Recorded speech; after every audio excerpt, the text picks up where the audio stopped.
because our kids are so scheduled already, sometimes I feel like the church makes it even more overscheduled. Planning to not have something planned requires planning. Are you planning for them to be busy, or are you planning to grow them closer to Jesus? We actually did a poll and we asked them, hey, like, when, if at all, are you planning your year? And the majority of people actually said, you know better than anyone else. Culture is changing. Youth ministry is complicated, and It's even more difficult to do it by yourself. So let's rethink it together. Join us for this week's episode of Rethinking Youth. Welcome back, everyone. I'm Ashley, and I'm part of the Orange Students team here. And I am so excited to be talking about planning our year. But before we jump in, I want you to meet all of these lovely people in the room with me today. Ooh. To my right, we have... Hey, it's Jaime. I'm a youth pastor at local Church Forsyth in Cumming, Georgia. I love it. I enjoy it, everything about it.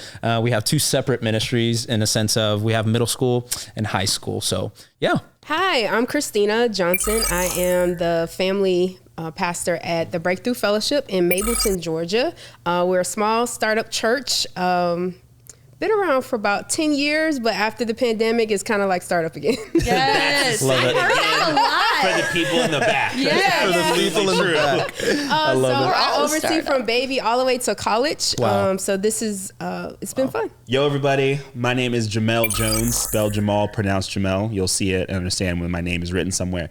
And I actually work for Orange, and I'm what they call the Orange Students Curriculum Guide. So if you're watching right now and maybe you tried out Orange with like a free trial, then I was your person to ask questions to help you out with anything, and I still get to do that. So I have the benefit of talking to a lot of different ministry leaders all over the world. Actually, talked to some That's people true. in Slovakia once. They were Wow. great people. It was crazy. Yeah, exactly. That's super He's cool. also captain of everybody's hype team. Yes, so yes. you're going to want to connect with him. I want to be the world's hype man, and I hope y'all will feel that a little bit. And everything. me know Why when you're here. Absolutely. Yeah. Let me know when you find that job description. Like, Yes. everyone's hype man. Yes. I love this. I'm You need to get like a everyone's name tag that just personal says, hype man. I love it. this. So yes, that's what I get to do for Orange, and I'm super hyped because today we're going to talking about planning your ministry year.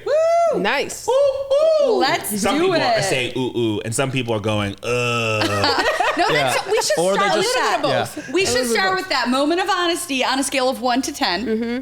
How much do you enjoy planning your ministry year? Let's find out where we start on this scale. Kristina, you're up first. I'm smack dab in the middle. Like You're a 5. 5 for sure. Really? Because Okay. planning it makes the year less stressful. But needed, the planning yeah. process is, it's a lot. Stressful. Yeah, that's true. It's also It stress is. out front or the stress throughout the year. Right, exactly. Yeah, you almost have to choose, I failed right? to mention that I'm bivocational. So I volunteer as a family pastor, but I also am a senior program coordinator at the Center for Ethics at Emory University. Ooh, So fancy by the way. Okay. Doing Yeah, that don't miss whole that. planning thing, it's a lot more. It takes a lot. You need a lot of planning when you're Yes, bivocational. for That's sure. That's hard. That's awesome. Yeah. Jamel, what's your number? I'm a 4, and for similar reasons to you, Kristina, but the difference maybe, I'm not sure you didn't say explicitly, but like I'm a 4 because I understand how important planning is, but I am naturally bad at planning. So Yeah. that's why I say 4. So I know it's important. Appreciate your honesty. And then I try to do it and then I'm bad at it. And it makes it even more difficult when you're not naturally like talented or gifted at something. Yeah, That's cool. Yeah, Jaime? yeah, for sure. And I didn't mention this too, but I've been in ministry for about 3 to 4 years now, full time, and it's something definitely I've had to grow in for sure. But yeah, I would say probably a 4 as well. I'm not naturally gifted at it, but you do have to choose in between the two, right? Like you got to go. Are you going to be stressful throughout the whole year, or are you just going to really, really put your head down for a few days and kind of plan out the rest of the year, or plan out what you're planning out, and be confident throughout the rest of the year of going, hey, this is our goal and this is what we're doing. So, I think 4 for me. I want to keep improving in it, so that's why I'm excited I'm here. Man, I'm so glad we are surrounded by 4s and 5s. I love this. I'd like to give myself a 9. Oh, this is great. Hey, there we go. Hey, well, we get different types of people. I love planning. I do. I love it because I'm like, this is the plan on how we're going to win this year. Yeah. We are going to win this ministry year, and we're putting together, feel like the coach planning for the game. And for sure. I love it. I'm excited to talk about it. Yeah. I think we should talk about some of our fails when it comes to planning our ministry year. I think it wasn't a year thing, but we did have this corn dog Sunday. It was literally last year, but don't quote me. A recent fail. Very recently. I just remember we totally forgot to. So we were like, we're going to have corn dogs, and there was going to be 150 or so students that were going to be there. So I was like, okay, well, I got to get like 300 corn dogs. They're not just going to all eat one, right? And so did not think it through, did not plan anything out. I show up on Sunday, and I'm literally scrambling. My heart has dropped, and I go, I did not think about that we didn't have a microwave. Oh. And that we don't have an oven. So the microwave, here's the worst part. The microwave is in the green room where the band is at. So my gosh. I got there at 5:30 or 6 a.m. and our service is at 9. And I'm like, I got to run these like microwave, the only microwave that we have in the green room. And so I remember genuinely like going back and forth. You see me with a cart, and then there's like, the congregation is starting to show up. And so they just see me with a bunch of going back and forth. And it's a pretty good walking distance from the green room to our student room. The most embarrassing part was when I was in the green room, kind of like waiting for the microwave, the whole band was already there, and they were just like, dude, it smells like corn dogs. And I'm like, yeah, I'm you sorry. have no idea. Dude, the whole green room, the outside of the green room just smelled like corn dogs. I felt oily. It was the worst experience ever. So plan your Sundays, ladies and gentlemen. You may never hear the end of that. Sunday. Do they still bring it up? Oh, literally, I'm not even joking. There is a volunteer that calls me corn dog. Oh my No, God. I'm not even, I can show you the text. You earned that name. On a regular Honestly. basis. Wear it proudly. Honestly, but that terrifies me now. So it's like, I totally got to plan Sundays now. Yeah. I'm not about to show up without a microwave. So That's amazing. yeah. Darn. I love it. Darn. Kristina, what about you? My biggest fail was not setting dates. Ooh, elaborate. So- I'm ready for this story. So, in where I am now at Breakthrough, this is kind of like my first time being the person in charge, not under somebody else in charge, like a co-leader or whatever. And so, in my past experiences in youth ministry, the leadership that we had did not plan for the year. Like, we just did what was on the calendar the year before, and that was that. Yeah. And we plug things in as we go. And so I wanted to do something different, right? I'm like, this is great. So I saw the orange video about strategic planning for the year and all of that. And my the person who's helping me volunteer, Miss Debbie, she's helping me lead. I'm like, okay, we're going to get together. We're going to do this. And so we got the graphs out, and we did, whatever the holidays were, what the church question. events What are. exactly was the event? I'm curious now. Was there a specific event like this is happening for? No, this is our planning day that we're doing. Okay, for the whole year you're planning for year. one day. Yes, yes. So last year we took an hour or two out for 2 weeks to plan, right? Got it. And so we did all this, and we got all the dates out, what the church does. Okay, this is what we can do here, there, and that. And then I feel like something bad's August coming. came, and we started doing worship, but I'm looking at all the stuff that we said we're gonna do, and we have no dates. Made the plans. What we're gonna do, what event. And when we're And gonna so I'm do like, it. Oh, okay, no. do we have time to plug this in, or who we're gonna get to volunteer with this, or who? Yeah, so that's a lesson learned that this year we will have Noted. dates, Every and day. we will have people to commit to do those different things. I love Yes. that. So it's not just what we need to do, but when we need to do it. Yes. Yeah. Love Yeah. it. Yes. Jamel, what about you? Yeah, the biggest fail that I can think of that had the most conversation at the church that I was working at the time, and I worked at a church for 6 years as in and around the student pastor job, and this was just not looking at calendars, not coordinating with other things happening in church. So we planned our winter retreat that we had in February that happens pretty much every year, but the dates are kind of flexible. It can be any weekend in February. And so we planned it. completely oblivious to the other calendar things. And so what had happened was the marriage weekend was the same weekend as the youth ministry retreat. So that's a major conflict. It's a major conflict. For your volunteers? Major for everybody. It's major conflict financially for the families. Now the parent has to decide, am I going to spend money on myself or my kid? And that just feels awful. Then a lot of our volunteers were married. And so now they have to decide, are we going on the marriage retreat or are we going to go on the youth ministry retreat? And then now we have students who are going, oh, I can't go because my parents don't have the money because they just already paid. Also way in advance. This thing was planned way earlier than ours per se. So it was just a bunch of like, oops, and that one, we had several meetings about that. I have a similar story to that where our calendar was not communicating with the like larger church calendar. And we had planned like our middle schoolers were going to go on a mission trip with their parent or one of their parents. And so we planned this weekend where we were inviting parents, like we kind of pitched it to the students and said, next weekend, bring your parent to middle school service with you. And we're going to do like a meeting and kind of tell the parent about the opportunity so that the parent and student could sign up together. Okay. We had never done it before. We're like, this is kind of an experiment. Well, we had a lot of parents show up, like way more than we were expecting, which was amazing. Okay, that sounds good. Where's the fail part of this? It was Giving Sunday, and we took all of the adults out of the it didn't go. So it went well, but not for you. It depends on how you're measuring. At the end, did you remind them? So don't forget to give online. No, we didn't actually know because guys, we were here's a in QR service. code. Like we just weren't communicating. So that was like a huge lesson to like we need to make sure we know what's happening in the larger calendar when we're planning our year. So yeah, we didn't hear the end of that either. The struggles. Yeah. That money would come out of some budget, though we didn't get that bigger. I know. Oh my goodness. Thank you so much for sharing all of that. I'm sure you have a youth ministry fail when it comes to planning your year too. But we all know in this circle that planning matters. You know that it matters.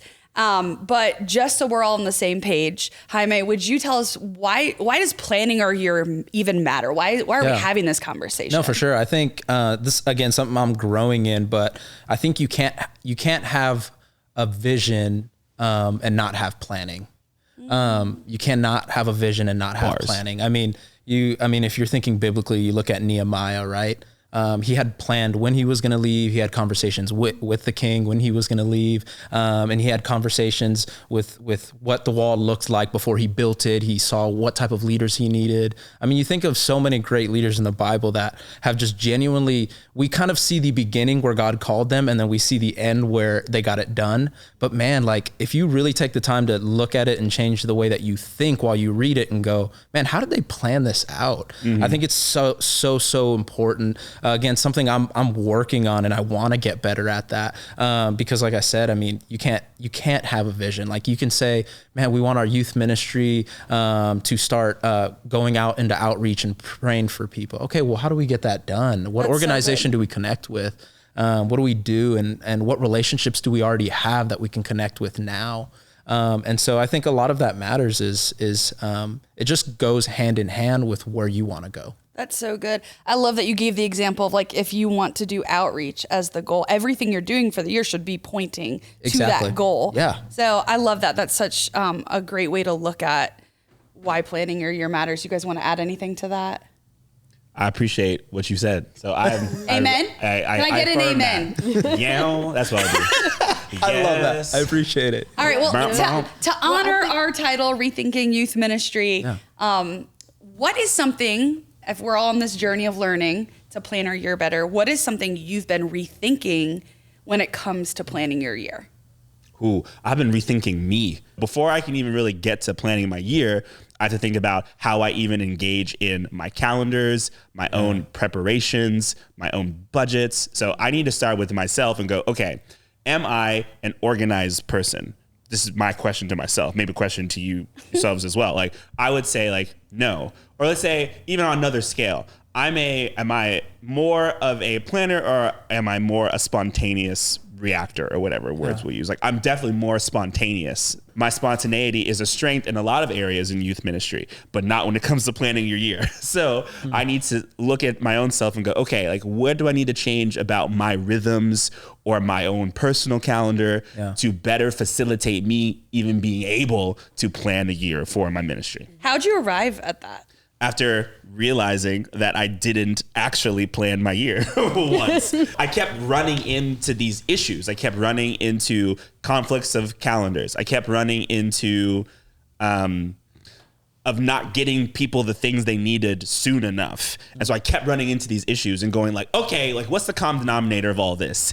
It's me. So I need to do something to better prepare myself to prepare my year. So I think it's important to plan the year and rethink. And I'm rethinking planning my year because being bivocational is less headache throughout the year. Because if you plan ahead, then you know what's going to happen month to month, and you're not trying to think of what we're going to do so we have something called Love Week, where we go and volunteer different outreaches. You're not thinking of, okay, what are young people going to do for Love Week? Which nonprofits are we going to connect with? You already have that, right? And for other events, like thinking about who's going to lead those events or activities, and how much budget do we have to do these things? And you're not coming up on graduation celebrations and you don't know what budget you have to give students who are graduating from high school and college, right?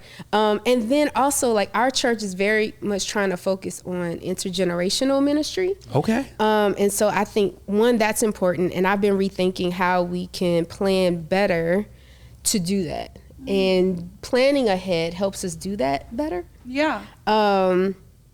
Because we can connect with the other ministries in the church and seeing how we can integrate both our young people and our adults or families, whether they have families or whether they're single, or whether they're seniors, together in different aspects of the year. Okay. Parts of the year. How's it been to get like the other department heads on board with that? Ooh. Yeah, that's a good question. So being a smaller church and almost a church plant, it's a lot easier because I believe I've been blessed with this new opportunity to serve at the Breakthrough Fellowship, because our pastor and our executive pastor and our other leaders in the church, they're very open.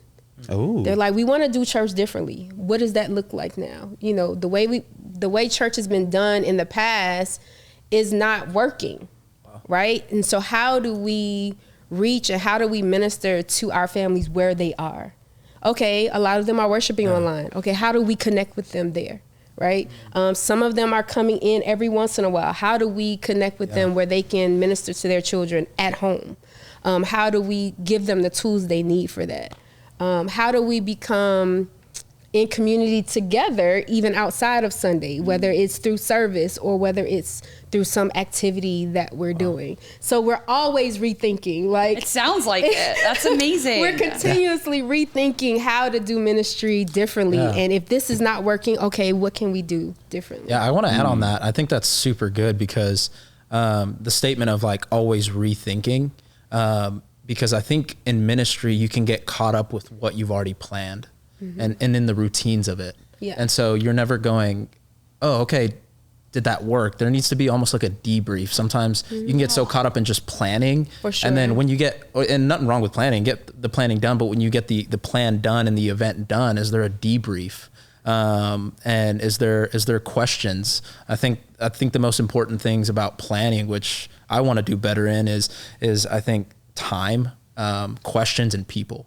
I think those three things together, make sure you have people, leaders with you that are debriefing what you went through with them. If that's your leaders, your volunteers, kind of like what you were saying, right? You have people around you and questioning, which is those questions like, hey, let's just ask every single question, even if it's a hard one. Did that suck? Was it good? Like, do we want to do that again? Did that, what was the goal, right? And then you kind of look back to your goal and ask those questions to lead up to that. And then time, I think time in prayer, time in being with people and just time to debrief it yourself of going, is this the right thing? Yeah. Did we do that right? And even before that, right, taking the time to go, man, is this what God wants us to do? Yeah. Taking the time to listen, right? Yeah, absolutely. Unpack the debriefing a little bit more. I want to come back to something else you said, but before Yeah. I go there, are you talking about debriefing the year or debriefing like every part of the plan? You know what I mean? Yeah, I think there's nothing wrong with doing both. My man said both. I knew you were going to say both for some reason. Tell me how you do that so consistently. Yeah, I don't. You're like,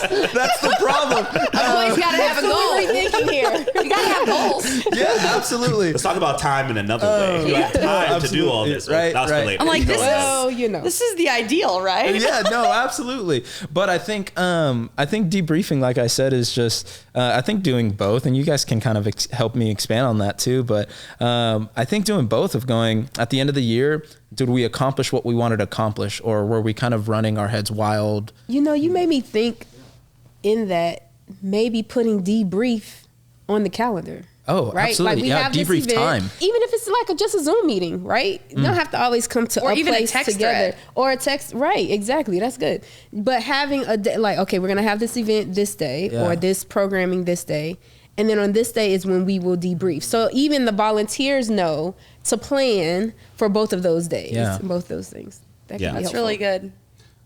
I'll say this quickly, and you can decide if we come back to it or not. But the majority of the people that I talk to in my role, and in my experience, is that nobody has the time to do most of these things. So that's a tension that is in the air of most of this. Well, but you keep No, going. I was going to say, I bet a lot of listeners feel that. It's like, that sounds like a great idea, but Yeah, that's the how do I ideal, find right? more time to do that? And if I'm so planned out, how does the debrief for each moment inform if it's already on the calendar, it's already happening, it's already planned? Or even like doing like a Google Doc, right? Or like a Survey Monkey or something like that, of asking some questions about how you felt about the event and how it went, and maybe having like a box where they can share. That way people can do it on their own time. Yeah. I was going to say, it feels like debriefing an event is easier because they don't happen as often. But what does it look like to debrief our weekly programming? Yeah. Or training or touch points in order to inform how we move forward weekly? I think, and I think asking consistent questions, like what we do right now. I work with a coworker named Caitlin, and we both kind of ask each other this of, how did Sunday go? Just how we felt, how we thought. That's our first question to start off our meeting. The second thing is any message critique, anything that we did. And so, and then I think it's little nuggets. I don't think debriefing has to be like a whole hour to debrief the daily, a weekly Sunday program. But I just think, I think asking just the simple questions. Hey, how did we feel? Did we miss the mark on something? Yeah. Hey, did I drop the ball? And kind of communicating that. And it also kind of affirms and helps out the other person, right? It's like, hey, I dropped the ball yesterday. I'm sorry. Like, I didn't even know that made you like upset, or that kind of turned you away from something, or ruined your day or something like that. And so that kind of, it's healthy, I think, to ask questions and debrief quickly, but correct me if I'm wrong, please. I love that. I see you spreading debriefing out, not Yeah. just one thing. Right. I see you love saying that. sorry. Yeah. Okay. Well, because it's an emotional attachment too, right? So, Yeah, for sure. because planning's a big part of that. And Yeah, we're caring totally. for people. So, Well, and it's a culture you have to create amongst, people you're debriefing with, that it's a safe place to debrief and that we're actually going to do something with it. I can also imagine some people listening are like, man, Jaime, that would be so nice if I had a staff person to debrief with every week. But all my people are volunteers. And Kristina, I'd love to know what you say as a bivocational youth worker. Please. I'm like, hearing him have somebody to be able Love to it. do that Love the with. diversity. Yeah. What does that look like for you? Oh, it looks like conversation. So like, we don't have that many volunteers right now. We're working on that. But the So ones is everybody. right? like Amen. literally, I can like relate. we have to. I think everyone on the podcast. Literally can. have two volunteers. But just having conversations with them about, how do you think that went? Or what are you thinking about how we can do things differently? Pretty much what you said, but it's either right after service, or I'll call them later in the week and check on them and say, hey, what's up? And then we just start talking about ministry.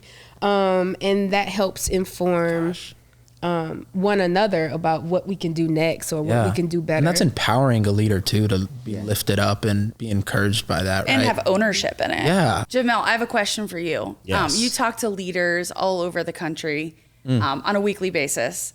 And in the spirit of planning our year, when do you see people, what time of year are they doing that? Yeah. And have you had any conversations about like, are people rethinking about the timing of their planning? Like, are they happy with when they're planning the year? Or do they feel like, I wish I could do it differently, but there's something holding me back? Very good question. So we actually, in our Orange Students Facebook group, which is a resource that we'll have in the show notes, where we actually did a poll and we asked them, hey, like, when, if at all, are you planning your year? And the majority of people actually said that they're planning their years quarterly. They're not planning their whole years all at once. That's interesting. So first it was, we're planning our years quarterly. And these are all very fine margins, but the majority are planning their years quarterly. And then if they're not planning their years quarterly, they're planning their years at the summertime in preparation for like the fall being their beginning. Yeah. So that's just the people that answered that poll. And so I honestly haven't heard much about how people are rethinking their planning of the year, but that's are kind of when people are doing the planning for it. So when I started at Breakthrough, it was in 2021. So it was during the heart of the pandemic. Yeah. And we did something similar, like you just plan quarterly because you don't know what's going to happen next month.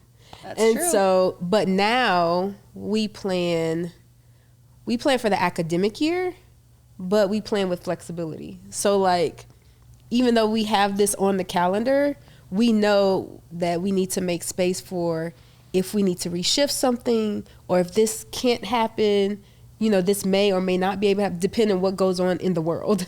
Yeah. So That's good. That's really good. What time of year did you do that? we do it in the summer. I'm assuming camps and big events like that are outside of quarterly. Do they at the beginning of the year, they kind of go, we already kind of have camps set in stone. I'm glad you said that because I was thinking I was like, wait, volunteers need to know when all the events are for the especially year. when And it's parents. Exactly. And so is it bigger events that they kind of already know set in stone, and then maybe Sundays are different or weekly things are different or serving opportunities are different, and the smaller, I guess there's categories, right? The bigger things you do and the smaller things. But do you know if they answered that or? They didn't answer that, but I can speak from experience because I also planned quarterly because I was unorganized. So anything that was annual, that was planned. The date was earlier than that. So I did know on January 1 that there would be middle school camp August 5th through 8th. I did know that. I had no other details besides that on January 1, but major things like that, yes. I feel like in my first few years in youth ministry, I just was so busy working in the ministry. It was so hard to find time to work on the ministry. Like, that's what a lot of people say when I talk to them, by the way. A lot of people say that. Like, I'm just so busy now, like, I can't think about 3 months from now. Yes, absolutely. And I remember my first few years, like we would do a 2-week off time in August before the school year kicked off. And it was like we would encourage students and families to do stuff together before the school year kicked off. So we kind of took all the youth ministry stuff off the calendar for them to do that together. And that would be like our time to plan for the year, but it just felt so late. And I think what I've learned from people who are way smarter than me was just the importance of like getting those key dates you just talked about, like for events or trainings. Like if I want all my volunteers to show up to a volunteer training that I have, and if I want my consistent small group leaders to show up for my students at fall retreat, but also for summer camp the next summer, I'm thinking like they have a life besides volunteering for me. So I just didn't think about it that way. Like I didn't think about the family schedule. I didn't think about the volunteer's life. Like at first, it was a huge learning curve for me because then I would get frustrated that my volunteers or parents had other things planned. And I'm like, no, this is my fault. Like I did not communicate this well enough in advance. And so I feel like that I'm sure there are people listening who are like, how do I find the margin to do that? And I remember we didn't always do that 2-week break. We had to go to our leadership and ask like, hey, this is what we want to implement. We need the margin to plan. But now if I could do it again, I think I would have asked for it maybe like in May before summer kicked off, because summer was so busy with summer camp and service experiences and, you know, that kind of stuff. I feel like if I had thought about it more in May, I feel like the kickoff to the school year would have been smoother, less stressful. I could have been more present with people if I had been planned further in advance. Yeah, so I think you got to question at the beginning of the year or when you're planning quarterly, not only the dates of certain events, dates of certain things, dates of just your normal Sundays, but I think you need to ask the question, okay, I've been through this for a few times. I've been through this a year already or however Not many long. people have, actually. Yeah. A lot of new people. It's their first time. But maybe it's going, when is the most stressful time? Like you got to ask that question, where am I going to be the most stressed? Where am I going to be the most busy to where I can't think ahead? And so just ask yourself that question. That's and then so you can go, oh, let me plan in May because then I'm going to be stressed out in summer. Yep. So I could plan for football season and all of this in a kickoff or whatever you want to do. So asking yourself, when am I emotionally and physically and spiritually to just be putting my head down for a few days? Because there's days like that, right? And so, but it's going, okay, what is the most consistent time that I know I will be? Or like Christmas is coming up or Thanksgiving, or what are you planning on that? And so I love that you said something about checking in with how you're doing physically, mentally, socially, emotionally, spiritually. Like planning takes so much out of us, especially if we're not naturally wired to do it. Amen. True. So Amen. if we're not rested and we're not in a good place to plan the next ministry year, my And we hangry. we're Jesus either going to knows. go. Oh, hangry is the thing. Amen. You need good food at the planning retreat. Jesus knows we're a 4 and a 5, so and you're a 9. So It doesn't mean I'm a 9 like I'm really good at it. It just means I really love it. Like I really value it. I know. love it. I love it. Yeah. Well, I think too, what we need to think about are our young people and their families. Ooh, what a great lens. Because, so in my context, our families are very scheduled. Okay. You know, they have recitals, they have practices, they have sports events. And so that's another reason why planning ahead is so important in my context, because like my friend says, and I say now, if it's not on the calendar, it's not happening. Ooh. Right? So if it's not on my phone calendar, it's not happening. So them knowing ahead of time and being able to plug in is helpful. And then also, like for the summer, I feel like families just need a little break. So our summer isn't that busy. We may have 1 or 2 events, but our summer isn't like swamped with stuff. So that's why I think we have a little more flexibility to plan in the summer. Me being bivocational, I can't plan a whole day, like to just strategic planning. So planning a few days, that's my plan this year. Like two weekends out of the month, like on a Saturday, we can come together and do our strategic planning. And because, we have families too. I have 2 little boys and a husband at home. So, they like to be around mommy sometimes. they like you being home. Sometimes. Right. So, that's important to think about as well. Not because our kids are so scheduled, I think sometimes the church enhances that overscheduling because we got so much going on. Wait, say that again. Yeah. Because our kids are so scheduled already.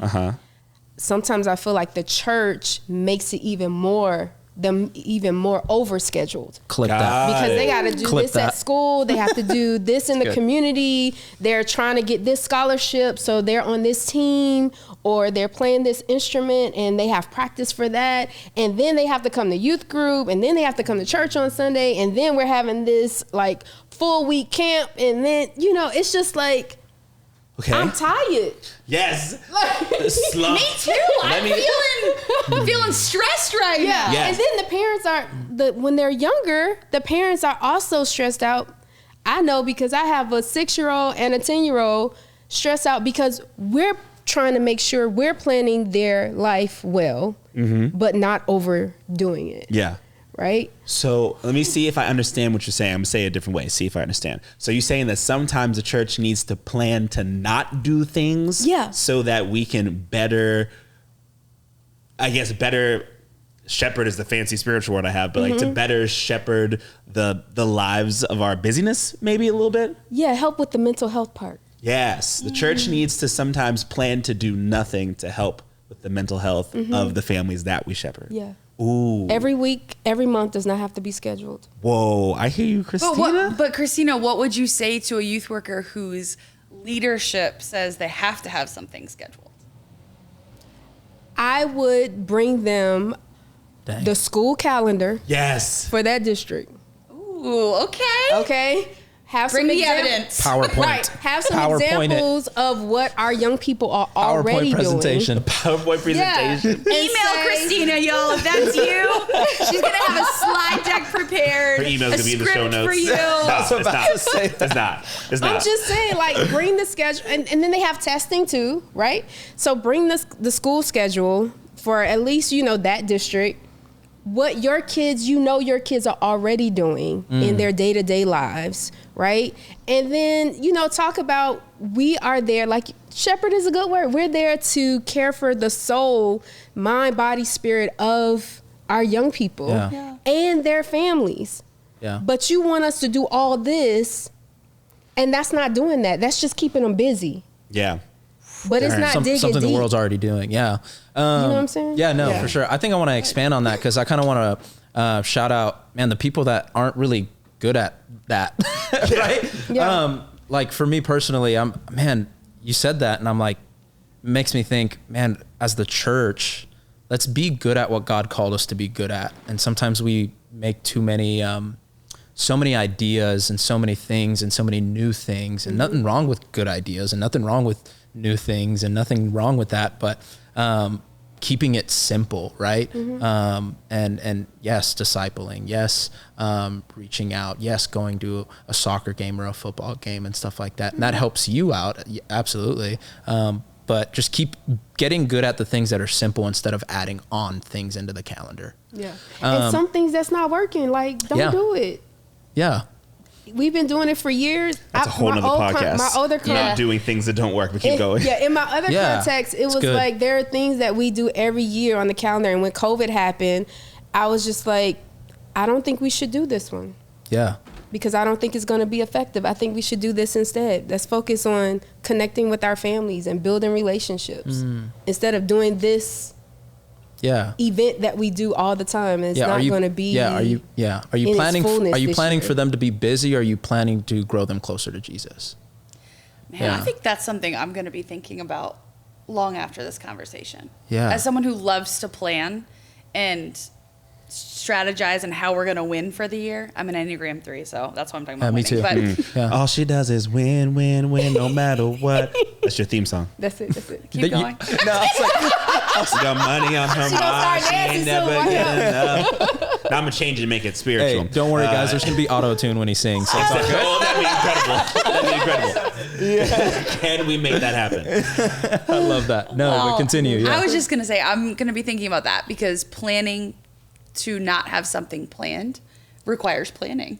Yes, right? it does. Yeah. It does. It means you have to be even more strategic. Yeah. Like if you originally thought you had 20 slots to put things that you were going to plan, but then you step back and you consider maybe I don't need to fill all of the possible spots on the calendar. Then it's like, okay, if I only have 10, then I better be strategic about what those things are. And the order of those things. And is it necessary? And am I putting something on the calendar just because I feel like I have to fill it? Or do I actually have something to train our volunteers on? Yeah. Or, is an event necessary here? Or can I put that energy and money into our weekly gathering? Or, the way that we do outreach to our students throughout the week? There's a resource that I think that we have at Orange that I think really well explains this tension of, is this event the right event, and how is it the right event? Should we do it or should we not? It's this resource we have called Planning Your Ministry Year, and there's a section in it. There's like a 15-minute long training video that has almost too much information, but there is one piece in there that was really helpful for me. It talks about how an event that you do or something that you do needs to have a next step to it, and sometimes we accidentally plan things that don't have good next steps. Sometimes fun isn't a worthy enough reason to do something. Or we could do fun in a different way. There's a really great example in there. It talks about how like, okay, it's fall and we want to do something fun. Well, why do we have to do it? Don't we live in a community that does fun things? So if there's like, this is from that video. So like most communities do some type of like harvest, like something, like, right? There's like there's a fair. Like, why can't we just go to the fair? Like, everyone's going to be there anyway. They have all the stuff. Why can't we just meet up at the fair and have fun there? That's less work on our part. And like, so that good. is even like that event is, all right, if it's just fun, then how about we don't do it? How about we just take advantage of the fun that's already in our neighborhood and do it that way? And it's a great way to be for your community and what's happening in your community. And I think, go for it. No, I was going to say, and another perspective too is, another step is partnering with another church. Ooh. Another church does this really well. That's a whole nother podcast. That's a whole nother podcast too. Another church does this really well. That's why it's good I feel like for youth ministers and family ministers to connect and network. Because if you know that this church has the resources in this area and you have resources in this area. So say this church has financial or space resources, like in my context, right? we right now we're in a middle school. So like I can connect with my friend who they have their own sanctuary, right?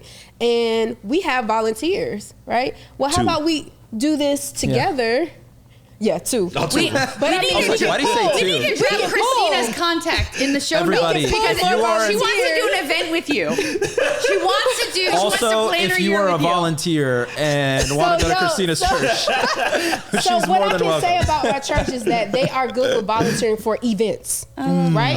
So I can pull people from our context to volunteer at this event, and we can connect with this church to do this together. Yeah. Right? Instead of us trying to be on our own island. Yeah. So I love that. Yeah, I think it goes back to what you were saying, and adding on to that too is I think it always just goes back to, why are you doing this event? Why are you doing this? What is the purpose? If it is for fun, then find something, like, don't stress yourself out creating your own fun, right? If there's things around you being in the community, but it's asking the why, right? If we are going to go all out, is it really to grow them closer to Jesus? That's why we're all in youth ministry, right? That's why we all do what we do, and because Jesus changed our lives. And so in that, we need to be reminded that, like, when we are planning, that what is the most important thing you're planning for?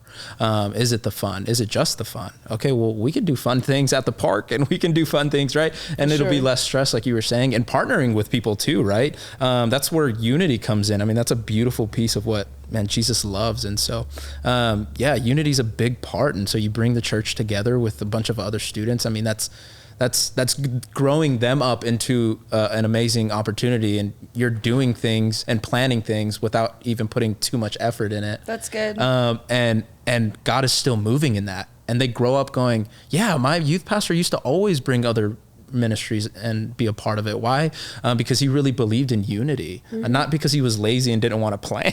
Right. But in the midst of it, it's just knowing the heart behind what you're doing. And I think that's what Jesus is most concerned about is, what's our heart behind what we're planning? Right. We're the body of Christ of many members.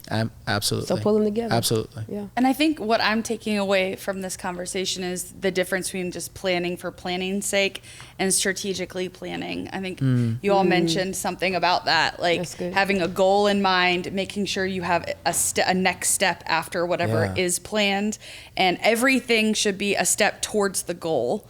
You know, always. If we want our kids, if the goal is we want them to have a great relationship with their small group and small group leader and feel connected, then everything we do on a weekly basis, on an event basis, on a training basis needs to be moving our students towards that goal. Absolutely. If we're going to actually, hope that by the time they leave our ministries, they walk away with an everyday faith or whatever the goal is. In our ministries. Guys, thank you so much for this conversation today. Jaime, Kristina, Jamal, I'm sure we just scratched the surface of this. Absolutely. So hopefully we can continue the conversation in the comments this week. Thank you so much for joining us. If you have something that you've been rethinking, please DM us at Orange Students on Facebook or Instagram. We'd love to rethink it with you.